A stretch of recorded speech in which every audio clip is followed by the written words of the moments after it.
friends. Welcome back.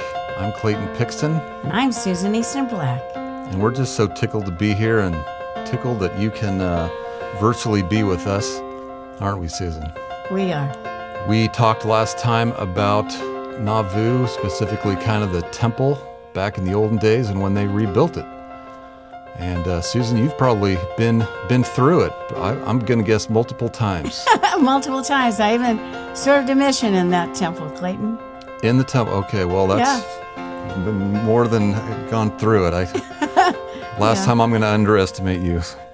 But we're glad you're here, and I'm going to kick things off here with a rendition. Since we're talking today about Joseph Smith and his running for President of the United States of America, I'm going to play a rendition of the Star-Spangled Banner, if I can pull it off. I've got a fancy harmonizer that I just installed. We'll see how this goes.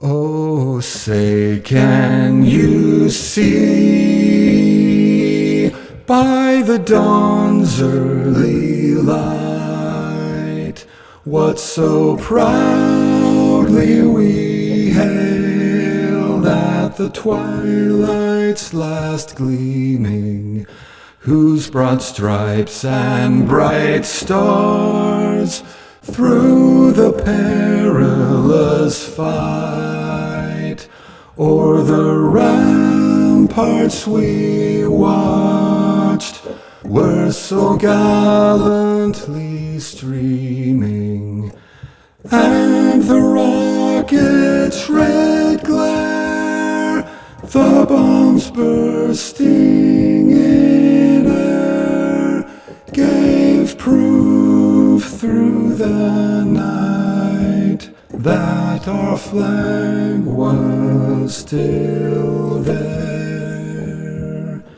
Oh, say, does that star-spangled banner yet wave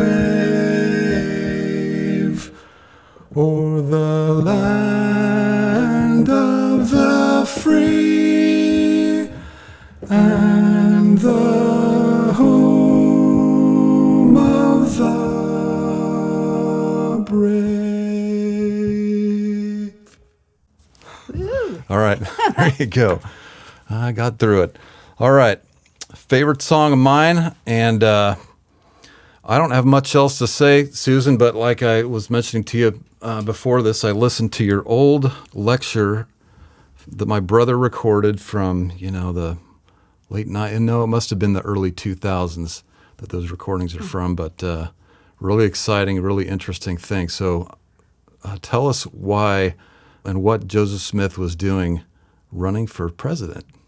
Okay, it's a pretty interesting story. You don't get this really in the Sunday school manuals, but we always think of Joseph Smith running for mayor of Nauvoo and being president of the church and lieutenant general of the Nauvoo Legion. But we're going to learn today about he runs for the U.S. president. So with that, if we could have the PowerPoints, and we'll move off to the side. So our topic today is going to be Joseph Smith, the candidate for president of these United States. As we start off, we need to recall that the United States in 1844 had 26 states, with the farthest western state being Missouri. And we also know at that time that there were two major political parties. There was a Democrat Party and the Whig Party, which is a precursor to the Republican Party. As you look at this map then of what was then the United States, you'd say the more blue look, these were expected to be the states that would vote Democratic, and the numbers then are the electoral representatives, to get their count. And then the more kind of pink-purple look were the Whig states at the time. If we were to look at 1844 and say what were the main issues that were being discussed across the nation by presidential candidates, first and foremost was what they called the doctrine of manifest destiny, meaning the United States one day would go from the Atlantic Ocean to the Pacific Ocean, that it was our destiny. Some even spoke of the United States as a little stone cut out of the mountains without hands that's rolling forward to fill the whole earth. And so manifest destiny was a big topic at that time. And the question was, if you were elected president, where would you begin taking then the land to make manifest destiny happen? You'd say most of the candidates at that time, they thought first and foremost they would annex Texas. And so you'd look and you'd say, wow, Texas, that's a pretty big state. They had big ideas, and with the idea they'd annex Texas, and some talked about Oregon after that, and the list went on and on. Another issue that was being faced in 1844 was the issue of slavery. At that time in the United States, you had the old Mason-Dixon line. Those that were Northerners, they didn't believe in slavery. And those in the South, they believed in slavery, and they believed in states' rights, where it meant that every state could choose whether the black man, woman, child could be a slave. And so slavery was an issue. And actually in 1844, another issue was what the people called Mormonism at that time. It was a new religion, definitely not well understood. We had been kicked out of Missouri, and now there's a lot of talk of our power in Illinois. And there was some question, well, what about Mormonism? But it wasn't huge on the ballot, where you'd say it's a big talking point, where slavery and manifest destiny was. Well, for Joseph Smith, as we look at him, we'd say, what was it like at that time in 1844 if you were going to vote? First of all, we had by November of 43, there were men that had thrown their hat in the political arena saying that they would like to be the next president of the United States. So by November of 1843, you've got Martin Van Buren. Now, Joseph Smith had previously met with Martin Van Buren in 1841. Martin Van Buren had said to Joseph, as Joseph was complaining about the treatment the saints had experienced in Missouri, Martin Van Buren says, your cause is just, but I can do nothing for you. So Martin Van Buren is saying, hey, I'd like to be president again. John C. Calhoun is saying, choose me. He's a Southerner, and he wants to really push forward that states' rights and that states could choose to be slave states or not slave states. And both men now are saying they'd like to run for president. Well, they're not the only ones. You get two men who had previously served as vice presidents of the United States. So Lewis Case has said he'd like to run, and so has Richard Johnson, little known to us for sure. More popular than you'd say were these men. Henry Clay was a senator. He'd say, boy, I would love to have heard him speak. He was spoken of as one of the great speakers that the Senate has ever had. And then, of course, kind of a latecomer to the political scene was James K. Polk, who is a militant expansionist and manifest destiny.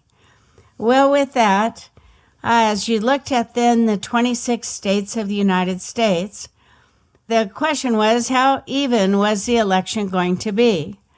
And early pollsters at that time were saying that basically, despite it appears that there are more states that would vote Democratic than Whig, that of those states with the number of electoral votes and then the large population, it came down to there was one state that whichever way it voted would literally swing the election.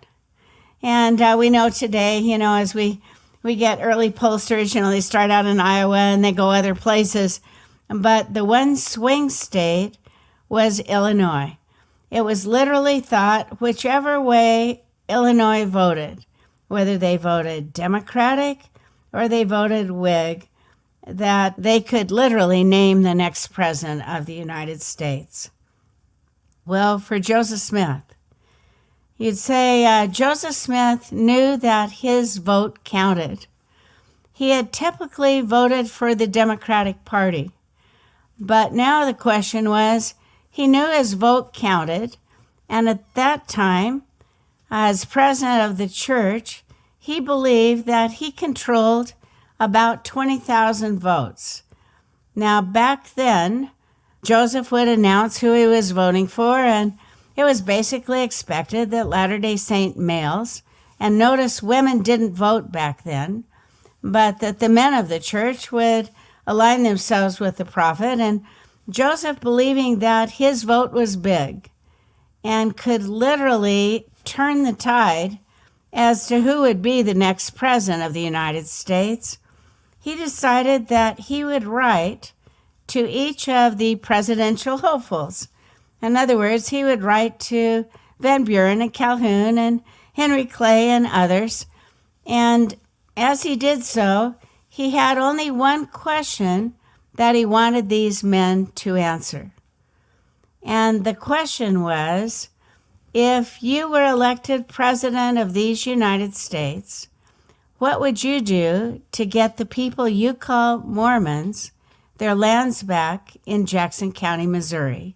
And we called it our lands of inheritance.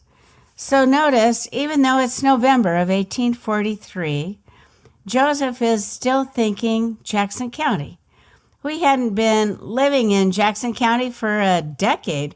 We'd been kicked out of there in 1833, and you'd say, Joseph, you got a lot on your plate, but he's still thinking Zion. He's still thinking Jackson. He's still thinking lands of inheritance. So he doesn't ask the men, how do you feel about slavery? How do you feel about manifest destiny, jail reform, pay of Congress, anything like that? He only has one question. The question is, what will you do if elected president of these United States to get us our lands back in Jackson County? Well, the result was pretty interesting. Many of the hopefuls did not write back, but you'd say Clay did and Calhoun. And the others, maybe we could say letters lost in the mail. The mail service wasn't that, accurate, perhaps as today. But two of the candidates wrote back, and they did the very political thing. And I think we all know how to, when someone asks you a question, to divert it as if they had asked you something else. And, it's not necessarily a good trait, especially for voters that want to know how you stand, but it's a pretty repetitive political trait. And as Henry Clay and John C. Calhoun write back to the prophet, they're obviously trying to court his vote, knowing that in essence he does control votes in the state of Illinois. But they do a pretty political thing. Basically, if I'm elected president, it's such a big issue. Once elected president, these guys are going to form some kind of committee, and then they'll look into the issue. In other words, they daresn't say that they would do everything in their presidential powers to get the Latter-day Saints their lands back in Jackson County, because if they did that, obviously they'd lose the vote of Missouri. And they dare not say, we would do nothing if elected president of these United States to get the Latter-day Saints their lands back in Missouri, because then they're going to lose the vote of Illinois. And so it's a kind of wait and see. Well, Joseph Smith is not impressed. Okay, that's not the answer he's looking for. And so in January of 1844, at his little red brick store, so we've seen the store before, We know downstairs you'd shop just like you would at other stores there in Nauvoo. But the top floor, that's where the Book of Abraham is translated. You get Articles of Faith. Eventually, Relief Society is organized. You get the endowment. Sealings will occur on that floor. And then in January 1844, Joseph will hold his first, what you call like a national political meeting.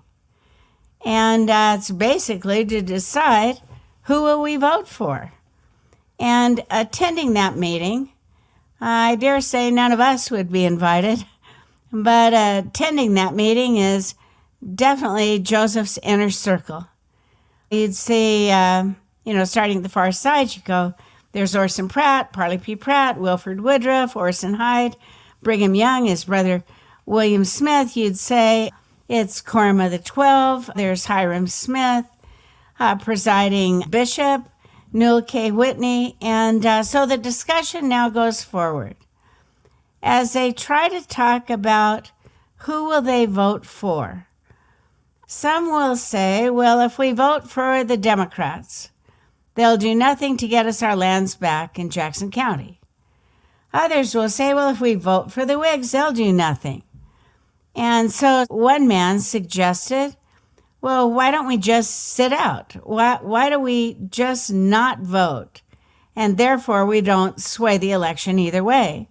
Others will say, we can't sit out. In other words, talk about unpatriotic. You just don't sit out the election. I mean, several of these men could claim that they had family members, even grandfathers like the prophet Joseph, who fought in the American Revolutionary War. Some had family friends fought in the War of 1812. And so the question is, we need to vote. And then how do you vote, but you don't really sway the election? And we turn now to Willard Richards, a member of the Quorum of the 12 that's in the room in this January 1844 meeting. For Willard Richards, he says, well, if I'm going to throw my vote away on a dark horse candidate, he goes, there's only one man I know, if elected President of these United States, would do everything in his political power to get me back my land of inheritance in Jackson County. And Willard Richards then said, that man is General Joseph Smith. Now, notice he doesn't say the prophet Joseph Smith. He doesn't say the mayor of Nauvoo, Joseph Smith, but he says General Joseph Smith. So when we get Joseph Smith running for president of these United States, he runs as General Joseph Smith, like General Zachary Taylor, I mean, he is General Joseph Smith. Because that would have come from the Nauvoo Legion? Right, from the Nauvoo Legion, which was one of the largest then militias at that time in the United States. And when he says General Joseph Smith, the room erupts. There's great excitement. Joseph goes outside. It's almost like a parade going through town as there's great cheer. General Joseph Smith, next to be president of these United States. Well, when you run for political office, particularly president of the United States, you can't run alone. You need a vice president. In other words, you need somebody else that will vote for you, whether you're calling your party your Green Party, your Orange Party, and in this case, the Reform Party. And so Joseph Smith runs for president, but he now needs to find somebody who will run for vice president. He contacts a man named James Arlington Bennett of New York City. He's been a publisher of the Sun newspaper, and asks, would you like to be my running mate as vice president as we run to ultimately serve then in Washington, D.C.? No letters appear to be lost in this case. James Bennett writes back, no. In fact, do not associate my name with yours. No. You get a Colonel Solomon Copeland of Tennessee. He writes back, no, there's no way I want to be your vice presidential, candidate along with you. Well, of all the different people that Joseph will invite to run for vice president, there's only one man that says yes, and that's Sidney Rigdon. Now, Sidney Rigdon, we've been talking about for a long time. We picked him up there in the Mentor, Kirtland, Ohio area, and you'd say, Sidney Rigdon, well, isn't he in Nauvoo? I mean, you can't have two people from the same town. Well, Sidney Rigdon, by this point, he's still on our books as a counselor to the prophet Joseph Smith in the first presidency.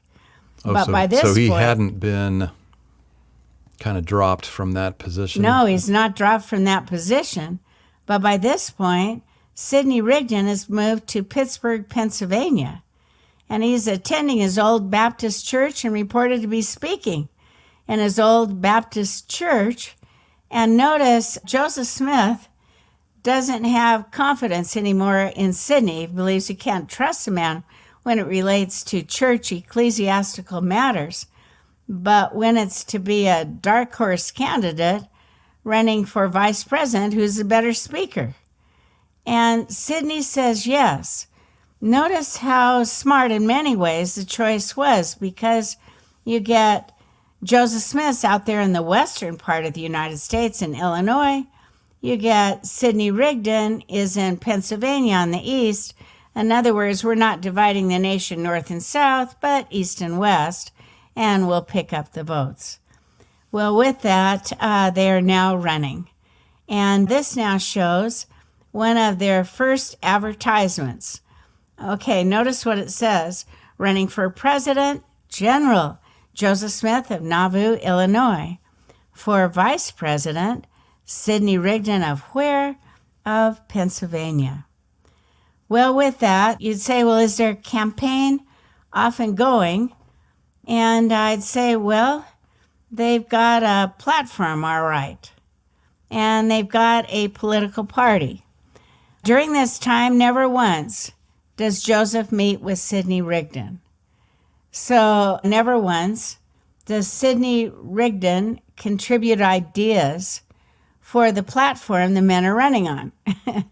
And you'd say this platform, well, printed by John Taylor, but doing most of the work was W.W. Phelps, our man that wrote Spirit of God Like a Fire is Burning. He's your wordsmith writing down ideas. What would Joseph do if elected president of these United States?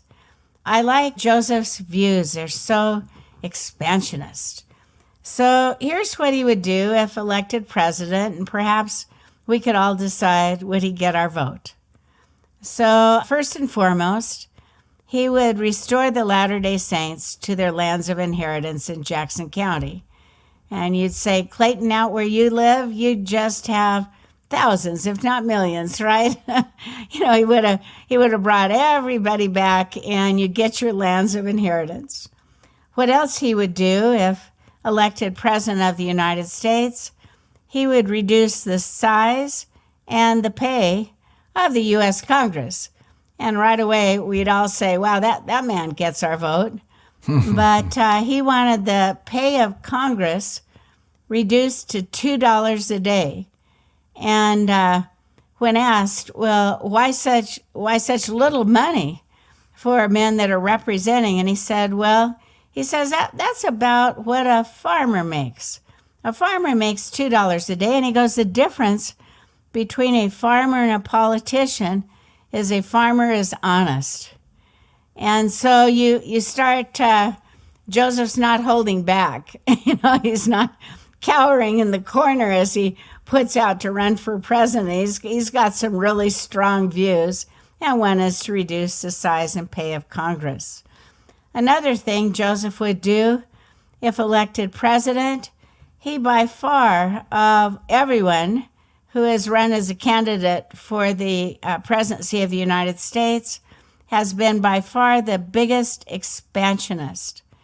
So his plan was, he said, if elected president of these United States, my first term, he said I would take in the whole northern hemisphere. So notice what you're talking about. You're talking about Mexico. You're heading down to Panama, right? You're talking ocean to ocean for the U.S. You're talking Canada, Alaska. And when asked, well, why would you take that much land when everybody else in the United States was saying, well, I'm going to try my luck trying to get in Texas and perhaps even Oregon. But you'd say Joseph was a huge expansionist, and when asked why, he said, after all, it's all Zion. And you look and you go, wow, now that's an amazing thought. Also suggested that if a second term, he'd taken the whole southern hemisphere. And suddenly you're looking at Chile and Argentina and Uruguay and Brazil and, Colombia. I mean, you're just all over the place. And when asked why, he said, well, it's Zion too. Joseph Smith, great expansionist. And another thing Joseph would do is that he wanted to eliminate slavery. And, oh, do I like that. He said, but, he talked about at one point, hey, there's going to be a war, but he goes, I know a way to divert it so there will not be. He said, those Southern gentlemen, they think they own their slaves. He said, I would compensate. I would buy the freedom of all the slaves with the land that he had acquired for the United States. So the Southern gentlemen had X number of acres, suddenly could have many more acres, and that men, women, and children that have been called slaves would be free and not experience that barbaric type of treatment. So, and that's how he was proposing to pay for their freedom. Pay for their freedom owners. Would be from land. From then land.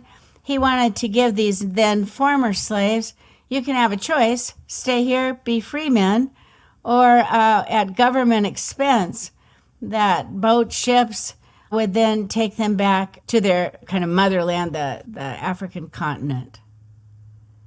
So, interesting approach. I also liked, Joseph wanted to standardize the monetary system in the U.S. At that time, and we saw it with the Kirtland Safety Society, that you just get a couple of friends, they'd open a bank, and hopefully the friends all had money and could support the bank. And every bank had different money, every state had different money, and Joseph wanted a federal monetary system that was based on hard metal like gold and silver, and that $1 in Kansas would look like $1 in Utah. And you can see, obviously, that's been put in place in the U.S. today. In addition, Joseph also talked about jail reform. At that time in the United States, men were put in jail because of indebtedness. And about 70,000 men were in jail because of failure to pay their debts. And their family or friends would come and bail them out and pay the debt. Joseph wanted there to be jail reform. In other words, not that anymore. But his feeling was that most men that ended up in jail, it was because they had taken from society. He wanted jails to be institutions of learning. And you see that today. You can earn college degrees while incarcerated.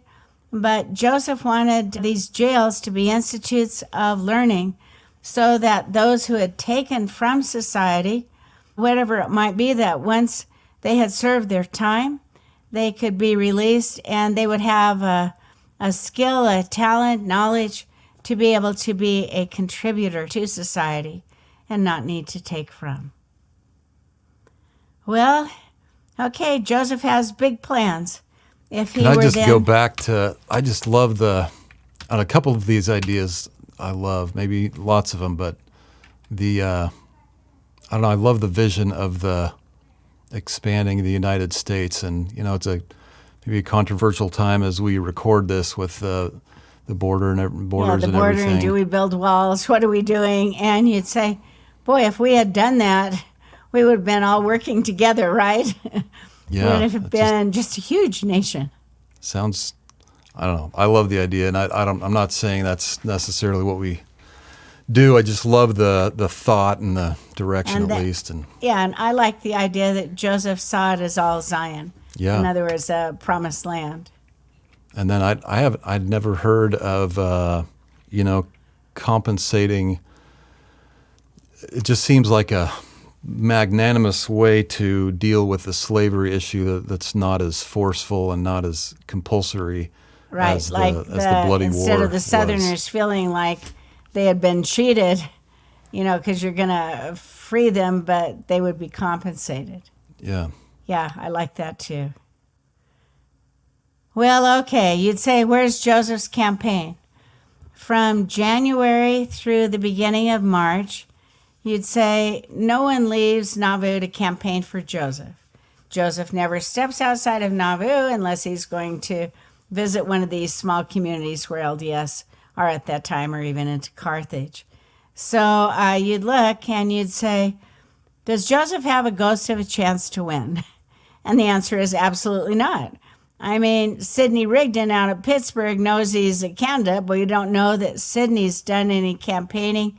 And you'd say it's everything lies dormant from that January meeting of the 12 and others there in the red brick store until into March. And then in the middle of March, Joseph Smith receives a revelation. And for want of another term, it's more of like a political revelation. And Joseph learns that he is to organize a council. Now, by this point, we have lots of councils in the church. Councils of the First Presidency, Council of the 12, Council of the 70s, the High Council in the Stakes. And suddenly, we've got another council, and notice it's called the Council of the 50. Now, what's the difference between the Council of the 50 and the 12 and 70? Notice we get a lot of numbers in our councils. The First Presidency, the 70s, the 12, and now we've got a Council of 50. Before Joseph died, he had plans to organize a Council of 40, a Council of 30, but the one that was organized in his lifetime was in March of 1844 called the Council of 50. Now, to kind of contrast, you'd say, to get into, say, the Council of the 70s, you start with baptism. You got to be a member of the church. Or to be a member of the 12, you got to be a member of the church. To be in the Council of 50, you did not need membership in the church. And so you'd say, who's in the Council of 50? So it wasn't an ecclesiastical Right, it's not council. Ecclesiastical, it's much more political. So you'd say, who's in the Council of 50? And I'd say, members of the Quorum of the 12, and all the way down to those not members of the church. And you'd say, who's leading out in the Council of 50? Well, you get a lot of that goes to Brigham Young. Now, at this point, with the Council of the 50, Brigham Young now goes to the prophet Joseph and wants to know with Joseph, can I call missionaries from the Council of 50 to further your campaign? And Joseph says, oh, Brigham, you're too quick. In other words, Council of 50, Joseph had seen it as much more operative when Christ comes to rule and reign, and every knee shall bow, every tongue confess that Jesus is the Christ, and he will rule as King of Kings, Lord of Lords, kind of things. But now we're talking King of Kings. And so with that, Brigham wants to try this out. He knows how the ecclesiastical arm works. He's served missions for the church, but now he wants to know, can he call men to serve as missionaries for the Council of 50? And says, basically, you've got your platform, you've got your candidacy, and we'll fan out through those 26 states of the United States and push forward then your campaign to be president. Joseph says, no, Brigham, you're too quick. But you could ask if anyone would like to be a political volunteer. So notice these men are not missionaries in the traditional sense where they go out and they I'm sure they shared the Book of Mormon and wanted people to be baptized, all of those things. But these political volunteers, their purpose is to go out into the United States and tell people about General Joseph Smith and his plans for manifest destiny, his plans for jail reform, and all those that we've talked about. Well, it was amazing. Brigham Young asked for volunteers, and about 350 men stepped forward and wrote down their names and said, hey, they'd like to do this. At which point, Brigham takes the list to Joseph Smith. Joseph Smith looks over the list and he says, okay, I can spare everyone, including you, Brigham. You head out there and share the news of what I do if president. But he said, there's 2 on the list that you can't take. And I find it so interesting. The 2 on the list were John Taylor and Willard Richards. Now recall who's with Joseph Smith when he dies there in Carthage jail. And you'd say John Taylor and Willard Richards. Where are the other 10 members of the Quorum of the 12? Well, they're serving as political volunteers. Orson Hyde, Orson Pratt are in the greater Washington, D.C. area. Brigham Young, Wilford Woodruff, they're going to be up in Boston. William Smith's going to be in Michigan. Parley Pratt somewhere in Illinois. I mean, do you see this? So when Joseph dies, who are the only 2 members of the 12 that are in town that can go with him to Carthage? It's the 2 that wanted to serve as political missionaries, but were denied the opportunity. Now, the reason they were denied was John Taylor was a newspaper man in Nauvoo. He was the editor of the Times and Seasons and the Nauvoo Neighbor. You'd say Willard Richards, he's acting as, in addition to being a member of the Quorum of the 12, he is secretary to Joseph Smith. And Joseph Smith said to Willard Richards on his skills for being a secretary, he says, Willard, you're better than any brother. He goes, I've been looking for you all my life. In other words, Willard Richards is just the man Joseph has needed to be able to write letters to get things ready for the prophet. Well, with that said, then, missionaries now begin to head out. And as they head out, these missionaries, they're used to knocking at doors. They're used to speaking in schoolhouses. They're used to renting halls to be able to share the message about the church.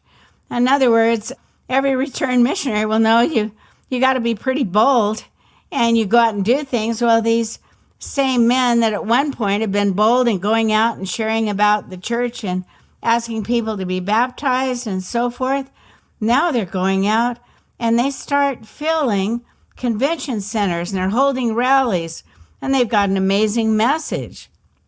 The message is manifest destiny, but our candidate really wants manifest destiny. And their message is no slavery, but we've got a way to prevent war. Their message is jail reform, we reduce the pay of Congress, and so forth. Now, if you were to ask, did Joseph Smith himself campaign? And the answer is no. He stayed at home. So he's not out there in New York City. He's not stumping for votes. He's not, kissing the baby, shaking the hands. And you'd say, where's Joseph? He's at his home in the mansion house. And while he's at home, he's now receiving these letters that are being sent from the political missionaries to him. And what the political missionaries have done, they've cut out of the newspaper news of their rallies. And they send them to the prophet Joseph.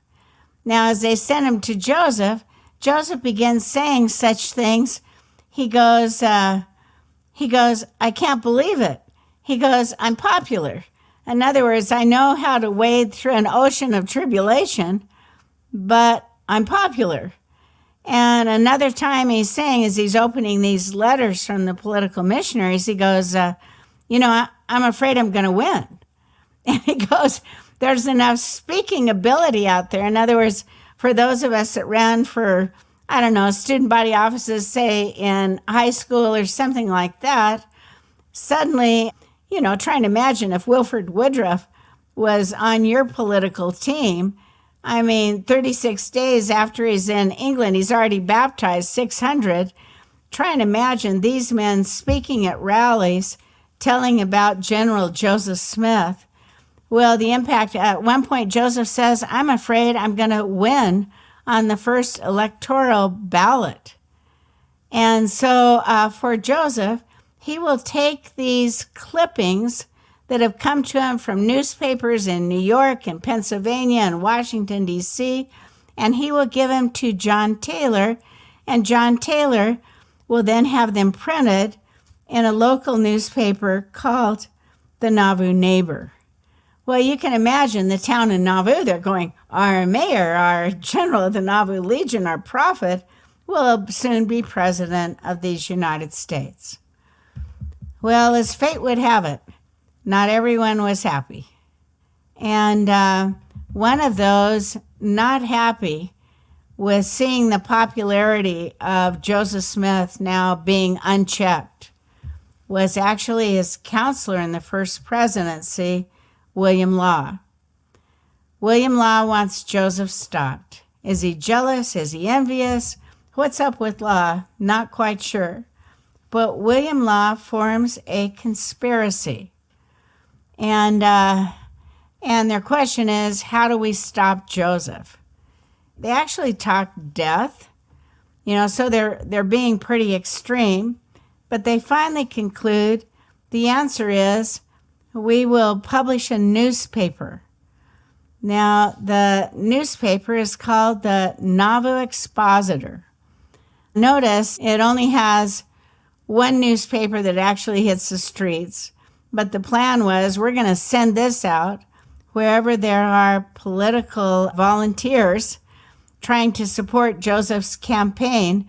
We're going to send it, and the plan is Nauvoo Expositor, meaning we are going to expose so that all the work of the political volunteers, we're going to expose what they believe Joseph Smith to be and to literally stop that run for the White House. So William Law, at this point, he wasn't on Joseph's bad side at this point. Is that correct? Well, Joseph at different times will be saying to William Law, hey, what's up?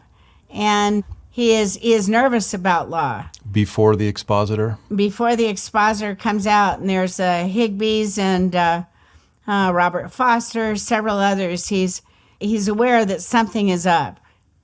And so he knows something, but it's really the printing of the newspaper that kicks off everything that ultimately leads to his martyrdom, literally 20 days after the newspaper is printed. So Joseph Smith then will die in Carthage on June 27th, 20 days after the newspaper is printed. His death, obviously a tragedy, but notice his death is he's a political candidate and perhaps even viable at this point for the presidency of the United States, even though he's not running for one of the major parties. He's not with the Democrat or the Whig party. He's his own party, the Reform Party, but nevertheless, he is shot dead there in Carthage. And do you see that, Susan, as his candidacy for presidency as a factor of maybe of excited antagonism towards him, or his leading to his death at that time? I think there are many causes that ultimately lead to his death, but for sure, political has something to do with it, no doubt. But what I find pretty interesting, Clayton, is that if you were to say, well, who's the next man to die while running for president of these United States to be shot dead? And it's Robert F. Kennedy, then the brother of John Kennedy, our president, who was running for office and also then gunned down as a young man. Well, I think our listening audience wants to know, well, how did that election go? If you were to look at the election of 1844, the green represents the Democratic Party, and they finally, out of all the hopefuls that wanted to run, they selected James K. Polk. And you're going to see the election results, how very close the popular vote was, and the Whig Party selected Henry Clay. So you've got Polk and Clay running against each other. You'd say the popular vote, Clay ended up with 48%, Polk 50%, but then the electoral vote, obviously Polk ran away with it with 62%. So James K. Polk, what did he do as president? And it looks like this. Here's our man. Remember, he's big on manifest destiny. And, he'll take in Texas, Oregon. He eventually declares war on Mexico. And assisting him in that manifest destiny will be a battalion of men, 500 plus men, that form something called the Mormon Battalion.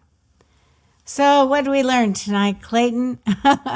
I guess if I could have voted back then, General Joseph Smith would have been my choice. Although a dark horse candidate at one point, but nevertheless, pretty sincere on what he'd like to do if elected president.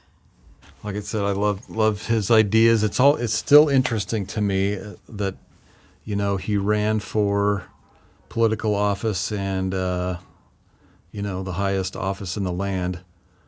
I guess, what do you think of that, Susan? Was there anything, not good about that, or do you think he was doing just what a good person would do and he was in line with the Lord's will? Like, what do you know what I'm kind of asking? Well, yeah, the prophet Joseph, I think he's terrific. What I really like is how bold he saw wrongs, and he didn't kind of cower in the corner. He's willing to jump in the fight. Even though you'd say, he's been in Liberty Jail, he knows, the bad and he knows the good, but he wants to rectify some wrongs he sees. What had happened to the Latter-day Saints, what had happened to people with their loss of the money and the run on the banks. I learned a lot about jails, thought they should be better institutes for learning. Saw a lot of corruption in Washington, D.C. He wanted to free the slaves. Wow, I think he was terrific. I think he was on the Lord's errand, whichever way he was turning. I like that perspective. I still love his vision, and only a prophet can. I don't know if that's a completely true statement, but it seems to have a vision like that seems prophetic. Mm-hmm. And one day, who knows? Well, we know what will happen one day. We don't know. I guess we don't know how the transition will go, but it's a rough ride. I think that's what the prophet's saying. Yeah. Yeah. But I do like that he got out there and got in the fight and rolled up his sleeves. And I think of President Oaks not too long ago gave a talk in conference about the American Constitution, and mentioned in the talk that basically the church encourages members to run for political office. Right. It's a kind of a scary thing, kind of to do that. You set yourself up for for criticism, but and a chance to do some really great things. Yeah. Yeah. Yeah. All right. Well, I was also reading one of my favorite books, which is Teachings of the Prophet Joseph Smith, recently, and I read the part where he talks about the Constitution, and he says he's a huge supporter of the Constitution. Yes. No defender bigger than him, or I can't remember his words, but he said there's just one fault in the Constitution, and that's that while it says and has the intention, and it says that everybody can live their religion and believe as they please, it offers no means for the government to actually kind of execute that, so that if there's a unpopular religion that's too weak to defend itself, a politician can still say, well, I can do nothing for you, and there's no consequence for that politician, basically. I don't know what the correction would be, but anyway. Okay, guys, I'm talking too much already, but I'm going to close out with what I probably do, maybe a little better than talk. I don't know, but I'm going to close out with the third verse of this hymn. And this third verse I love because of the words. So this will be a challenge for me, but here I go. Oh, thus be it ever, when free men shall stand between their loved homes and the war's desolation, blessed with victory and peace, may the heaven-rescued land bless the power that hath made and preserved us a nation. Then conquer we must, when our cause it is just, and this be our motto: in God is our trust. And the star-spangled banner in glory doth wave o'er the land of the free and the home of the brave.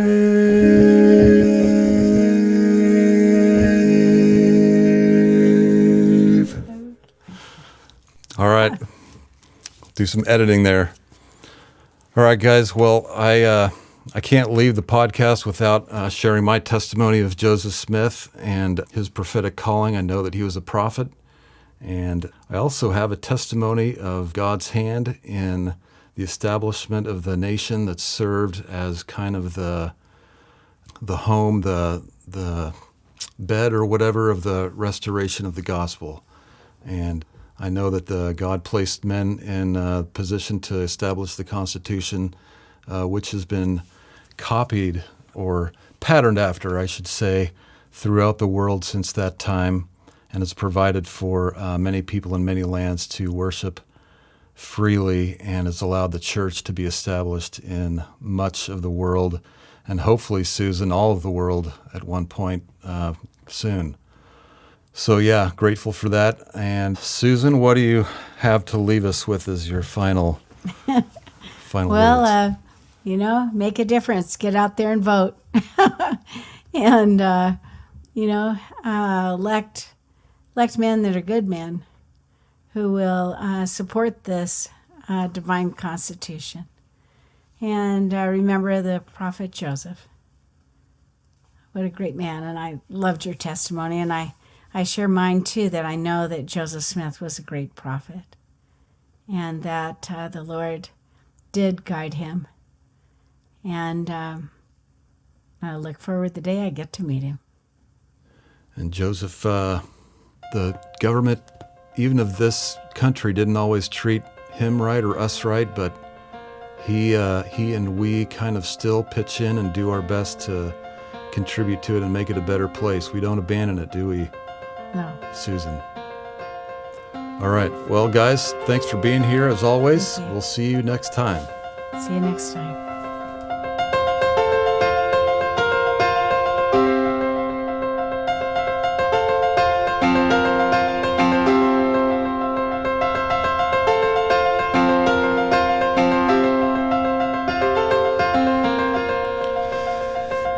Okay. Clayton, that was beautiful. Thank you. I like the music. Yeah, Thank you. That's just really fun. Yeah, I wish I was a little more polished on it, but I might be able to fix some things. I will be able to fix some things, but Hey, that's wonderful. Thank you.